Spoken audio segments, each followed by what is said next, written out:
ਜਿਹ ਸਿਮਰਤ ਗਤ ਪਾਈਐ ਤਿਹ ਭਜ ਰੇ ਤੈ ਮੀਤ।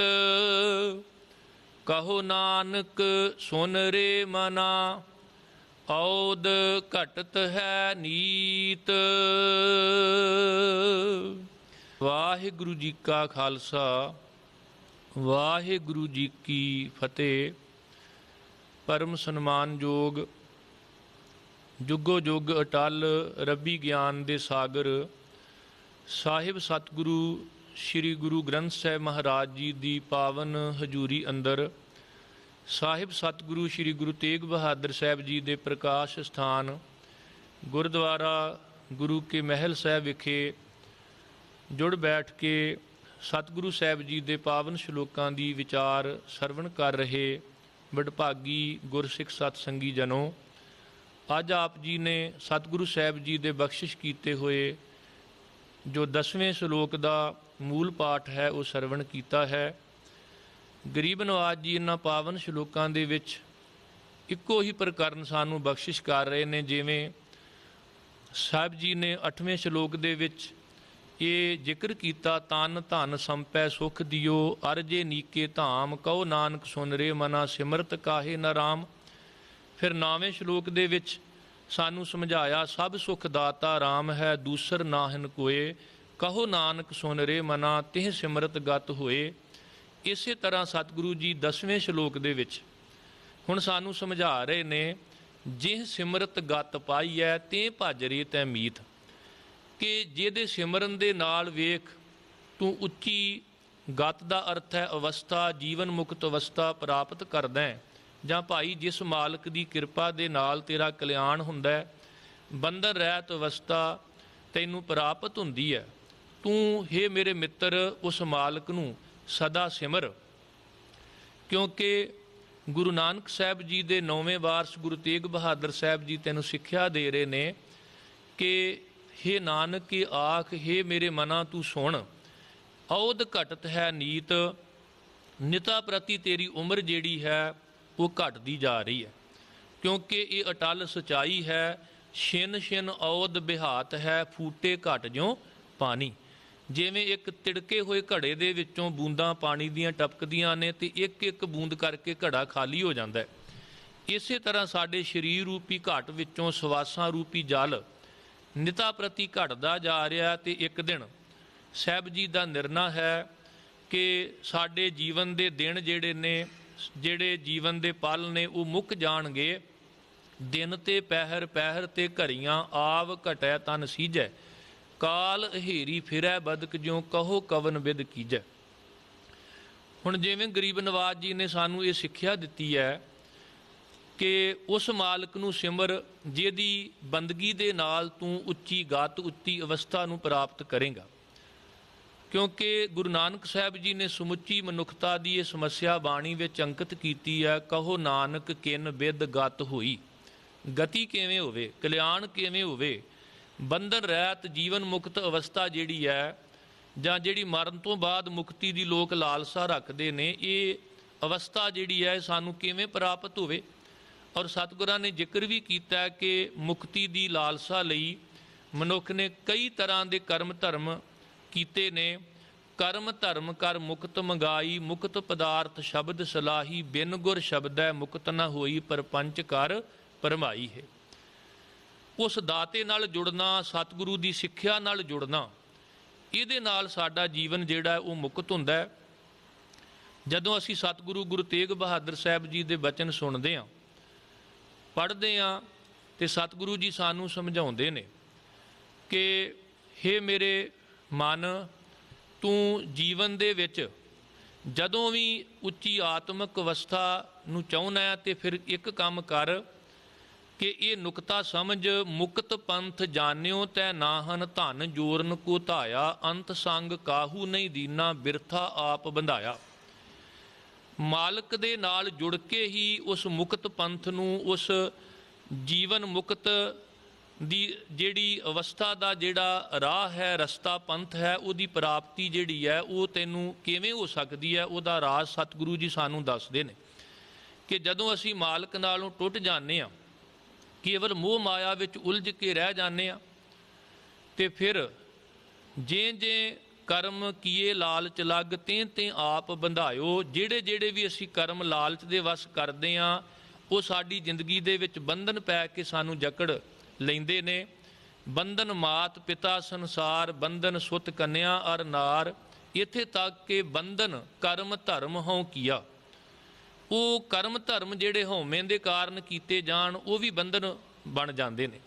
ਜਿਵੇਂ ਭਗਤ ਕਬੀਰ ਸਾਹਿਬ ਜੀ ਨੇ ਵੀ ਨਿਰਣਾ ਦਿੱਤਾ ਹੈ ਕਿ ਫਾਸਨ ਕੀ ਬਿਦ ਸਭ ਕੂ ਜਾਣੈ, ਛੂਟਨ ਕੀ ਇੱਕ ਕੋਈ।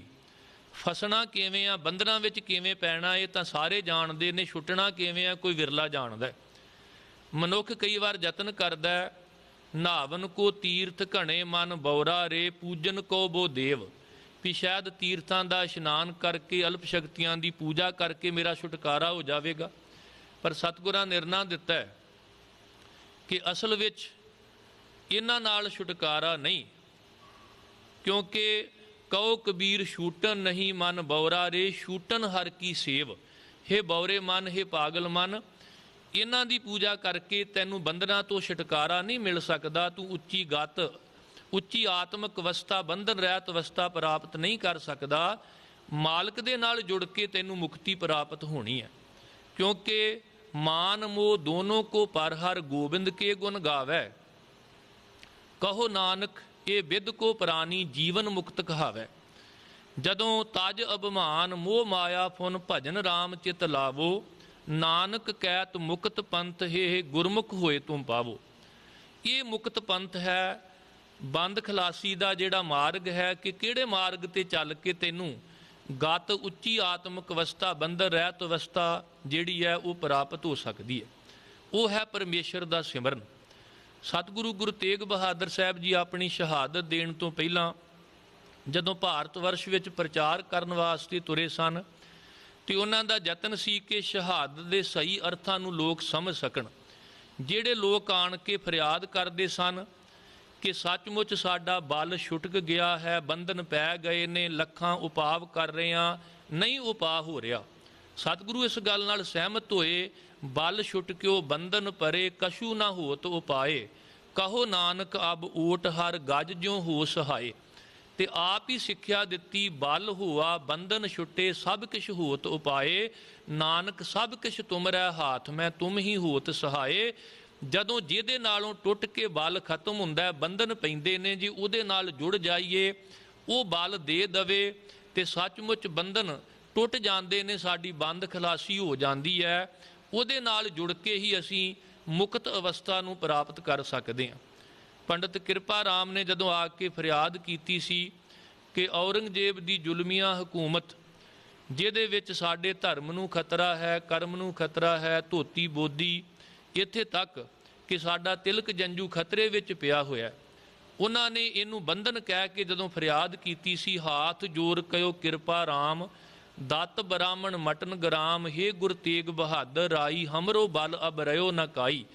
ਗੱਜ ਕੇ ਬੰਧਨ ਕਾਟਨ ਹਾਰੇ, ਤੁਮ ਗੁਰ ਨਾਨਕ ਹੋ ਅਵਤਾਰੇ।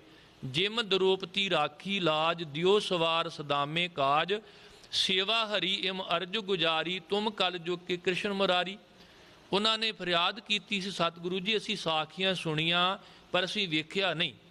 ਹੁਣ ਜੇ ਸਾਨੂੰ ਇਸ ਮੌਜੂਦਾ ਸਮੇਂ ਔਰੰਗਜ਼ੇਬ ਦੇ ਬੰਧਨਾਂ ਵਿੱਚੋਂ ਕੋਈ ਛੁਡਾ ਸਕਦਾ ਹੈ ਤੇ ਉਹ ਗੁਰੂ ਤੇਗ ਬਹਾਦਰ ਸਾਹਿਬ ਜੀ ਕੇਵਲ ਤੁਸੀਂ ਹੋ। ਤੇ ਸਤਿਗੁਰੂ ਗੁਰੂ ਤੇਗ ਬਹਾਦਰ ਸਾਹਿਬ ਦਾ ਇਹ ਬਿਰਦ ਸੀ ਕਿ ਬਾਹਾਂ ਜਿਨ੍ਹਾਂ ਦੀ ਪਕੜੀਐ, ਸਿਰ ਦੀਜੈ ਬਾਹਾਂ ਨਾ ਛੋਡੀਐ। ਸੀਸ ਤਾਂ ਕੱਟਿਆ ਜਾ ਸਕਦਾ ਪਰ ਬਾਂਹ ਪਕੜੇ ਦੀ ਉਹ ਲਾਜ ਜ਼ਰੂਰ ਨਿਭਾਉਂਦੇ ਸਨ। ਗਰੀਬ ਨਵਾਜ਼ ਨੇ ਆਪਣੀ ਸ਼ਹਾਦਤ ਦੇਣ ਤੋਂ ਪਹਿਲਾਂ ਜਦੋਂ ਭਾਰਤ ਵਰਸ਼ ਵਿੱਚ ਗੁਰਮਤਿ ਪ੍ਰਚਾਰ ਕੀਤਾ ਤੇ ਉਦਾਹਰਨਾਂ ਵੀ ਉਹ ਵਰਤੀਆਂ ਜਿਹੜੀਆਂ ਪ੍ਰਚਲਿਤ ਸਨ। ਗਨਕਾ ਦੀ ਉਦਾਹਰਨ, ਅਜਾਮਲ ਦੀ ਉਦਾਹਰਨ ਸਤਿਗੁਰੂ ਜੀ ਨੇ ਸਮਝਾਇਆ। ਕਹਿਣ ਲੱਗੇ, ਹਰ ਕੋ ਨਾਮ ਸਦਾ ਸੁਖਦਾਈ, ਜਾਂਕੋ ਸਿਮਰ ਅਜਾਮਲ ਉਦਰਿਓ ਗਨਕਾ ਹੂੰ ਗਤ ਪਾਈ। ਜੇ ਸਿਮਰਤ ਗਤ ਪਾਈ ਹੈ, ਕਹਿੰਦੇ ਵੇਖੋ ਤੁਸੀਂ ਕਹਿੰਦੇ ਹੋ ਕਿ ਜਿਹੜੀ ਗਨਕਾ ਹੈ ਉਹ ਜਦੋਂ ਤੋਤੇ ਨੂੰ ਪਰਮੇਸ਼ਰ ਦਾ ਨਾਮ ਜਪਾਉਂਦੀ ਹੋਈ ਆਪਣੀ ਲਿਵ ਜੋੜਦੀ ਹੈ ਤੇ ਅੰਤ ਵੇਲੇ ਫਿਰ ਨਰਕਾਂ ਵਿੱਚ ਗੋਤਾ ਖਾਣ ਤੋਂ ਬਚ ਜਾਂਦੀ ਹੈ। ਉਹਨੂੰ ਉੱਚੀ ਆਤਮਿਕ ਅਵਸਥਾ ਪ੍ਰਾਪਤ ਹੋਈ, ਉਹਦਾ ਕਲਿਆਣ ਹੋਇਆ, ਉਹਨੂੰ ਮੁਕਤੀ ਮਿਲੀ। ਤੇ ਤੁਸੀਂ ਫਿਰ ਉਸ ਪਰਮੇਸ਼ਰ ਨੂੰ ਕਿਉਂ ਨਹੀਂ ਸਿਮਰਦੇ, ਸਾਖੀਆਂ ਸੁਣਦੇ ਹੋ, ਪੜ੍ਹਦੇ ਹੋ। ਸਾਹਿਬ ਜੀ ਨੇ ਬਚਨ ਕਹੇ, ਹਰ ਕੋ ਨਾਮ ਸਦਾ ਸੁਖਦਾਈ, ਜਾ ਕੋ ਸਿਮਰ ਅਜਾਮਲ ਉਦਰਿਓ ਗਨਕਾ ਹੂੰ ਗਤ ਪਾਈ। ਪੰਚਾਲੀ ਕੋ ਰਾਜ ਸਭਾ ਮੈਂ ਰਾਮ ਨਾਮ ਸੁਧ ਆਈ, ਤਾਂਕੋ ਦੁਖ ਹਰਿਓ ਕਰੁਣਾਮੈ ਆਪਣੀ ਪੈਜ ਵਢਾਈ। ਜੇ ਨਰ ਜਸ ਕਿਰਪਾ ਨਿਧ ਗਾਇਓ, ਤਾਂਕੋ ਭਇਓ ਸਹਾਈ। ਕਹੋ ਨਾਨਕ ਮੈਂ ਇਹੀ ਭਰੋਸਾ, ਗਹੀ ਆਨ ਸ਼ਰਨਾਈ। ਸਾਹਿਬ ਕਹਿੰਦੇ ਤੁਸੀਂ ਅਜਾਮਲ ਦਾ ਜ਼ਿਕਰ ਕਰਦੇ ਹੋ। ਵੇਖੋ ਜਿਹੜਾ ਅਜਾਮਲ ਹੈ ਉਹਨੂੰ ਅੰਤ ਵੇਲੇ ਅਜਾਮਲ ਕੋ ਅੰਤ ਕਾਲ ਮੈਂ ਨਾਰਾਇਣ ਸੁਧ ਆਈ। ਜੇ ਗਤ ਕੋ ਜੋਗੀਸਰ ਬਾਂਸਤ, ਸੋ ਗਤ ਛਿਨ ਮੈਂ ਪਾਈ। ਜਿਸ ਉੱਚੀ ਆਤਮਿਕ ਅਵਸਥਾ ਨੂੰ ਜੋਗੀ ਤੇ ਵੱਡੇ ਵੱਡੇ ਜੋਗੀਆਂ ਦੇ ਈਸ਼ਰ ਜਿਹੜੇ ਸਨ ਉਹ ਚਾਹੁੰਦੇ ਨੇ, ਇੱਕ ਛਿਨ ਦੇ ਵਿੱਚ ਅਜਾਮਲ ਨੇ ਉਹ ਗਤ ਜਿਹੜੀ ਸੀ ਪ੍ਰਾਪਤ ਕਰ ਲਈ। ਜੇ ਸਿਮਰਤ ਗਤ ਪਾਈ ਹੈ ਤਿਹ ਭਜ ਰੇ ਤੈ ਮੀਤ। ਜਿਹਨੂੰ ਸਿਮਰਨ ਦੇ ਨਾਲ ਉੱਚੀ ਆਤਮਿਕ ਅਵਸਥਾ, ਜੀਵਨ ਮੁਕਤ ਬੰਧਨ ਰਹਿਤ ਅਵਸਥਾ ਪਾਈ ਦੀ ਹੈ, ਹੇ ਭਾਈ, ਹੇ ਮੇਰੇ ਮਿੱਤਰ, ਤੂੰ ਸਦਾ ਉਸ ਨੂੰ ਸਿਮਰ। ਭਾਵ ਜਿਵੇਂ ਗਨਕਾ ਬੜੀ ਵੱਡੀ ਪਾਪਣ ਸੀ, ਅਜਾਮਲ ਨੇ ਬੜੇ ਪਾਪ ਕੀਤੇ ਸਨ, ਪਰ ਸਾਹਿਬ ਕਹਿੰਦੇ ਜਦੋਂ ਉਹ ਮਾਲਕ ਵਿੱਚ ਆਪਣੀ ਸੁਰਤ ਨੂੰ ਜੋੜਦੇ ਨੇ ਤੇ ਏਡੇ ਵੱਡੇ ਪਾਪੀਆਂ ਦਾ ਵੀ ਕਲਿਆਣ ਹੋਇਆ। ਤੇ ਅਗਰ ਤੂੰ ਮੁਕਤ ਨਹੀਂ ਹੋ ਰਿਹਾ ਤੇ ਕੀ ਤੇਰਾ ਜੀਵਨ ਉਹਨਾਂ ਪਾਪੀਆਂ ਨਾਲੋਂ ਵੀ ਜ਼ਿਆਦਾ ਨਖਿੱਧ ਹੈ? ਉਹਨਾਂ ਪਾਪੀਆਂ ਨੂੰ ਤਾਂ ਭਰੋਸਾ ਸੀ ਮਾਲਕ ਦੇ ਉੱਪਰ, ਤੇ ਤੂੰ ਉਸ ਮਾਲਕ ਦੇ ਉੱਪਰ ਭਰੋਸਾ ਕਰਦਾ ਹੀ ਨਹੀਂ। ਇਸ ਕਰਕੇ ਸਾਹਿਬ ਕਿਰਪਾ ਕਰ ਰਹੇ ਨੇ, ਜੇ ਸਿਮਰਤ ਗਤ ਪਾਈ ਹੈ, ਜਿਹਦੇ ਸਿਮਰਨ ਨਾਲ ਗਤੀ ਹੋਣੀ ਹੈ, ਉਸ ਤੋਂ ਬਿਨਾਂ ਗਤੀ ਨਹੀਂ। ਭਗਤ ਕਬੀਰ ਸਾਹਿਬ ਜੀ ਨੇ ਸਾਨੂੰ ਦ੍ਰਿਸ਼ਟਾਂਤ ਦੇ ਕੇ ਸਮਝਾਇਆ ਕਿ ਕਈ ਵਾਰ ਮਨੁੱਖ ਗਤੀ ਪ੍ਰਾਪਤ ਕਰਨ ਵਾਸਤੇ, ਮੁਕਤੀ ਲੈਣ ਵਾਸਤੇ ਨਿਰਵਸਤਰ ਹੋ ਕੇ ਜੰਗਲਾਂ ਦੇ ਵਿੱਚ ਤੁਰਿਆ ਫਿਰਦਾ ਹੈ। ਜੇ ਕਿਤੇ ਇਸ ਤਰ੍ਹਾਂ ਮੁਕਤੀ ਹੁੰਦੀ ਹੋਵੇ ਤੇ ਫਿਰ ਜਿਹੜੇ ਜੰਗਲਾਂ ਦੇ ਵਿੱਚ ਮਿਰਗ ਹਿਰਨ ਨੇ ਉਹ ਪਹਿਲਾਂ ਮੁਕਤ ਹੋ ਜਾਣ। ਜੇ ਕਿਤੇ ਮੁੰਡਨ ਕਰਾਇਆ ਮੁਕਤੀ ਮਿਲਦੀ ਹੋਵੇ ਤੇ ਭੇਡ ਵੇਖੋ ਕਈ ਵਾਰ ਮੁੰਨੀ ਜਾਂਦੀ ਹੈ, ਉਹਨੂੰ ਮੁਕਤੀ ਮਿਲਦੀ। ਜੇ ਕੇਵਲ ਹੱਠ ਵਾਲਾ ਜਿਹੜਾ ਜੱਤ ਹੈ ਵੀ ਵਿਆਹ ਨਹੀਂ ਕਰਾਉਣਾ, ਘਰ ਛੱਡ ਕੇ, ਬੱਚੇ ਛੱਡ ਕੇ ਜੰਗਲਾਂ ਵਿੱਚ ਚਲੇ ਜਾਣਾ, ਇਹਦੇ ਨਾਲ ਮੁਕਤੀ ਮਿਲਦੀ ਹੋਵੇ ਤੇ ਜਿਹੜੇ ਹੀਜੜੇ ਨੇ ਉਹਨਾਂ ਨੂੰ ਪਹਿਲਾਂ ਮੁਕਤੀ ਮਿਲਦੀ। ਕਹਿਣ ਲੱਗੇ ਅਸਲ ਵਿੱਚ ਮੁਕਤੀ ਦਾ ਤਰੀਕਾ ਹੈ ਕੇਵਲ ਪਰਮੇਸ਼ਰ ਦੇ ਨਾਲ ਜੁੜਨਾ। ਜਦੋਂ ਮਾਲਕ ਨਾਲ ਜੁੜ ਜਾਵਾਂਗੇ ਫਿਰ ਭਾਵੇਂ ਘਰ ਵਿੱਚ ਆ ਭਾਵੇਂ ਬਾਹਰ ਆ, ਹਰ ਥਾਂ ਤੇ ਸਾਡਾ ਜੀਵਨ ਮੁਕਤ ਹੋਵੇਗਾ। ਭਗਤ ਕਬੀਰ ਸਾਹਿਬ ਜੀ ਨੇ ਸਿੱਖਿਆ ਦਿੱਤੀ, ਕਹਿਣ ਲੱਗੇ ਨਗਨ ਫਿਰਤ ਜੋ ਪਾਈਐ ਜੋਗ, ਬਨ ਕਾ ਮਿਰਗ ਮੁਕਤ ਸਭ ਹੋਗ। ਇਵੇਂ ਉਹਨਾਂ ਨੇ ਸਿੱਖਿਆ ਦਿੱਤੀ, ਕਹਿਣ ਲੱਗੇ ਮੂਨ ਮਡਾਏ ਜੋ ਸਿਧ ਪਾਈ, ਮੁਕਤੀ ਭੇਡ ਨਾ ਗਈਆ ਕਾਈ। ਬਿੰਦ ਰਾਖ ਜੋ ਤਰੀਐ ਭਾਈ, ਖੁਸ਼ ਰਹਿ ਕਿਉਂ ਨਾ ਪਰਮਗਤ ਪਾਈ। ਅਸਲ ਵਿੱਚ ਪਰਮੇਸ਼ਰ ਦੇ ਨਾਮ ਨਾਲ ਜੁੜ ਕੇ ਹੀ ਸਾਨੂੰ ਉੱਚੀ ਗਤ ਜਿਹੜੀ ਹੈ, ਉੱਚੀ ਆਤਮਿਕ ਅਵਸਥਾ ਹੈ, ਉਹ ਪ੍ਰਾਪਤ ਹੋ ਸਕਦੀ ਹੈ। ਇਸ ਲਈ ਸਤਿਗੁਰੂ ਸਾਨੂੰ ਸਮਝਾ ਰਹੇ ਨੇ, ਜਿਹ ਸਿਮਰਤ ਗਤ ਪਾਈ ਹੈ, ਜਿਹਨੂੰ ਸਿਮਰਨ ਦੇ ਨਾਲ ਉੱਚੀ ਆਤਮਿਕ ਅਵਸਥਾ, ਜੀਵਨ ਮੁਕਤ ਅਵਸਥਾ ਤੈਨੂੰ ਪ੍ਰਾਪਤ ਹੁੰਦੀ ਹੈ। ਤੇ ਭਜ ਰੇ ਤੈ ਮੀਤ, ਹੈ ਮੇਰੇ ਮਿੱਤਰ, ਤੂੰ ਉਸ ਮਾਲਕ ਨੂੰ ਸਿਮਰ। ਕਿਉਂਕਿ ਉਸ ਮਾਲਕ ਨਾਲ ਜੁੜੇਗਾ, ਉਹਦਾ ਸਿਮਰਨ ਕਰੇਗਾ ਤੇ ਫਿਰ ਤੈਨੂੰ ਮੁਕਤੀ ਜਿਹੜੀ ਹੈ ਉਹ ਪ੍ਰਾਪਤ ਹੋਣੀ ਹੈ। ਕਿਉਂਕਿ ਗਰੀਬ ਨਵਾਜ ਨੇ ਸਾਨੂੰ ਸਿੱਖਿਆ ਦਿੱਤੀ ਕਿ ਜਿਹੜੀ ਅਵਸਥਾ ਨੂੰ ਤਿਆਗੀ ਜੋਗੀ ਲੋਕ ਵੀ ਪ੍ਰਾਪਤ ਨਾ ਕਰ ਸਕੇ, ਉਹ ਮਾਲਕ ਨਾਲ ਜੁੜ ਕੇ ਘਰ ਵਿੱਚ ਰਹਿ ਕੇ ਤੈਨੂੰ ਪ੍ਰਾਪਤ ਹੋਵੇਗੀ। ਜਾਂਕੋ ਜੋਗੀ ਖੋਜਤ ਹਾਰੇ, ਪਾਇਓ ਨਾਹੇ ਤੇ ਪਾਰਾ, ਸੋ ਸੁਆਮੀ ਤੁਮ ਨਿਕਟ ਪਛਾਨੋ, ਰੂਪ ਰੇਖ ਤੇ ਨਿਆਰਾ। ਜੇ ਲੋੜ ਪਈ ਤੇ ਤਿਲਕ ਜੰਜੂ ਦੀ ਸੰਸਕ੍ਰਿਤੀ ਨੂੰ ਬਚਾਉਣ ਵਾਸਤੇ ਗੁਰੂ ਤੇਗ ਬਹਾਦਰ ਸਾਹਿਬ ਨੇ ਆਪਣਾ ਤਨ ਤੱਕ ਤਿਆਗ ਦਿੱਤਾ, ਪਰ ਜਦੋਂ ਉਪਦੇਸ਼ ਦੀ ਗੱਲ ਆਈ ਤੇ ਉਹ ਉਪਦੇਸ਼ ਦਿੱਤਾ ਜਿਹੜਾ ਸੱਚਮੁੱਚ ਘਰ ਵਿੱਚ ਰਹਿ ਕੇ ਸਾਨੂੰ ਮੁਕਤ ਕਰਦਾ ਸੀ। ਕਾਹੇ ਰੇ ਬਨ ਖੋਜਨ ਜਾਈ, ਸਰਬ ਨਿਵਾਸੀ ਸਦਾ ਅਲੇਪਾ, ਤੋਹੀ ਸੰਗ ਸਮਾਈ। ਤੇ ਸਿੱਖਿਆ ਬਖਸ਼ਿਸ਼ ਕਰ ਰਹੇ ਨੇ, ਕਹੋ ਨਾਨਕ ਸੁਨ ਰੇ ਮਨਾ, ਔਦ ਘਟਤ ਹੈ ਨੀਤ। ਹੇ ਮੇਰੇ ਮਨ ਤੂੰ ਸੁਣ, ਹੇ ਨਾਨਕ ਆਖ, ਹੇ ਮੇਰੇ ਮਨ ਇਹ ਸੁਣ, ਔਦ ਘਟਤ ਹੈ ਨੀਤ। ਨਿਤਾ ਪ੍ਰਤੀ ਹਰ ਘੜੀ ਹਰ ਪਲ ਜਿਹੜੀ ਤੇਰੀ ਉਮਰ ਹੈ ਨਾ ਉਹ ਘਟਦੀ ਜਾ ਰਹੀ ਹੈ।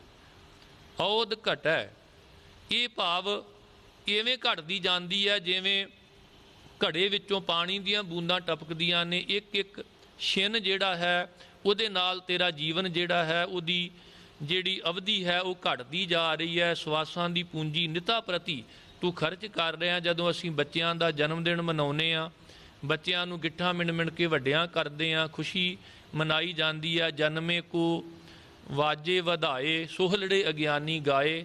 ਪਰ ਸਾਹਿਬ ਕਹਿੰਦੇ ਜਮਦੂਤ ਵੇਖ ਵੇਖ ਕੇ ਹੱਸਦਾ ਵੀ ਚਾਹੀਦਾ ਤਾਂ ਇਹ ਸੀ ਕਿ ਹਰ ਜਨਮ ਦਿਨ 'ਤੇ ਤੈਨੂੰ ਸਮਝ ਆਉਂਦੀ ਵੀ ਮੇਰੀ ਉਮਰ ਦਾ 1 ਸਾਲ ਘਟ ਗਿਆ, ਮੈਂ ਧਰਮ ਕਰਮ ਕਰਾਂ। ਤੂੰ ਸਗੋਂ ਧਰਮ ਤੋਂ ਦੂਰ ਹੋ ਕੇ ਵਾਜੇ ਗਾਜਿਆਂ ਨਾਲ ਵਧਾਈਆਂ ਦੇਣ ਤੱਕ ਕੀ ਸੀਮਤ ਹੈ। ਅਗਿਆਨੀ ਬਣ ਕੇ ਸੋਲੜੇ ਗਾਈ ਜਾਨਾ, ਵਾਜੇ ਵਜਾ ਵਜਾ ਕੇ ਵਧਾਈਆਂ ਦਈ ਜਾਨਾ। ਵੇਖ ਤੂੰ ਗਿੱਠਾਂ ਮਿਣ ਕੇ ਕਹਿ ਰਿਹਾ ਮੇਰਾ ਪੁੱਤ ਵੱਡਾ ਹੋ ਰਿਹਾ। ਜਨਨੀ ਜਾਨਤ ਸੁਤ ਵੱਡਾ ਹੋਤ ਹੈ, ਇਤਨਾ ਕੋ ਨਾ ਜਾਣੈ ਜੇ ਦਿਨ ਦਿਨ ਅਵਧ ਘਟਤ ਹੈ। ਮੋਰ ਮੋਰ ਕਰ ਅਧਿਕ ਲਾਡ ਧਰ, ਪੇਖਤ ਹੀ ਜਮਰਾਓ ਹਸੇ। ਮੇਰਾ ਮੇਰਾ ਕਹਿ ਕੇ ਲਾਡ ਕਰਦੀ ਹੈ ਮਾਂ। ਕਹਿੰਦੀ ਵੱਡਾ ਹੋ ਗਿਆ ਪੁੱਤ, ਕਹਿੰਦੇ ਨਹੀਂ ਉਹ ਤੇ ਛੋਟਾ ਹੋ ਗਿਆ, ਘਟ ਗਈ ਉਮਰ ਉਹਦੀ।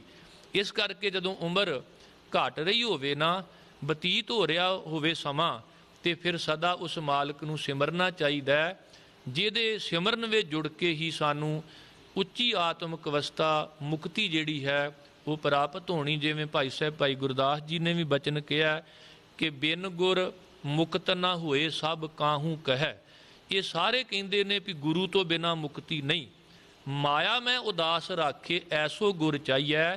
ਉਹ ਗੁਰੂ ਚਾਹੀਦਾ ਜਿਹੜਾ ਸਾਨੂੰ ਮਾਇਆ ਵਿੱਚ ਉਦਾਸ ਰੱਖੇ, ਘਰ ਪਰਿਵਾਰ ਵਿੱਚ ਉਪਰਾਮ ਰੱਖੇ, ਸਾਨੂੰ ਮੁਕਤੀ ਦੇਵੇ ਤੇ ਘਰ ਪਰਿਵਾਰ ਵਿੱਚ ਕਿਰਤ ਕਰਦਿਆਂ, ਕਾਰ ਵਿਹਾਰ ਕਰਦਿਆਂ ਕਰਤੇ ਪੁਰਖ ਵਾਹਿਗੁਰੂ ਦੇ ਨਾਲ ਜੋੜ ਕੇ ਸੱਚਮੁੱਚ ਇੱਕਮਿਕ ਕਰ ਦਵੇ।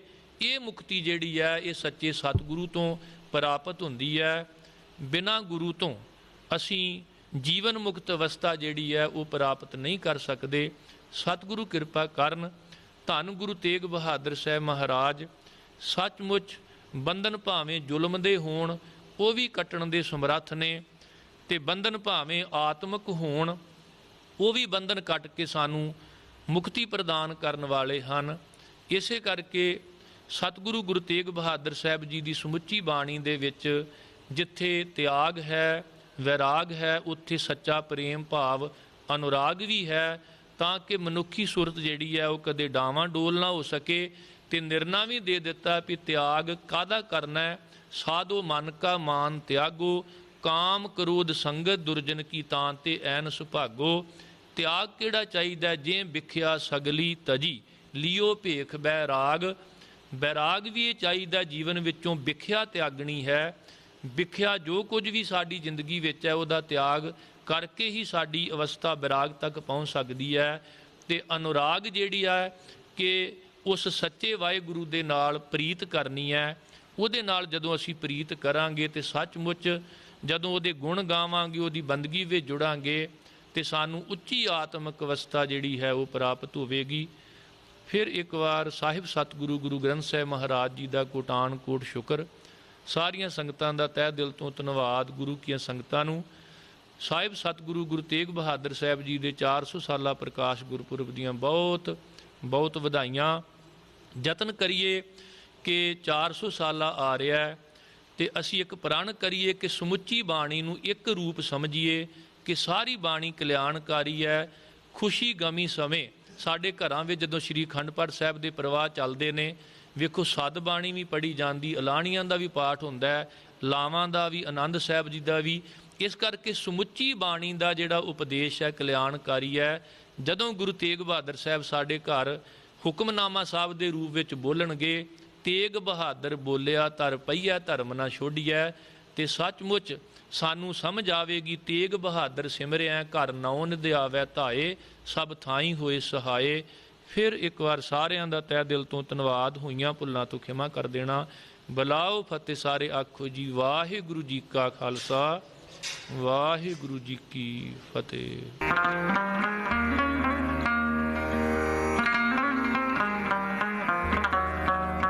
ਤਿਆਗ ਤੇ ਬੈਰਾਗ ਦੀ ਮੂਰਤ, ਬਲੀਦਾਨ ਦੇ ਪੁੰਜ, 9ਵੀਂ ਪਾਤਸ਼ਾਹੀ ਸਾਹਿਬ ਸ੍ਰੀ ਗੁਰੂ ਤੇਗ ਬਹਾਦਰ ਜੀ। ਤੇਗ ਬਹਾਦਰ ਗੁਰੂ ਸਾਹਿਬ ਦੇ ਪ੍ਰਕਾਸ਼ ਦੀ ਚੌਥੀ ਸ਼ਤਾਬਦੀ ਨੂੰ ਸਮਰਪਿਤ ਉਹਨਾਂ ਵੱਲੋਂ ਉਚਾਰਨ ਕੀਤੀ ਪਾਵਨ ਗੁਰਬਾਣੀ ਦੀ ਕਥਾ ਵਿਚਾਰ।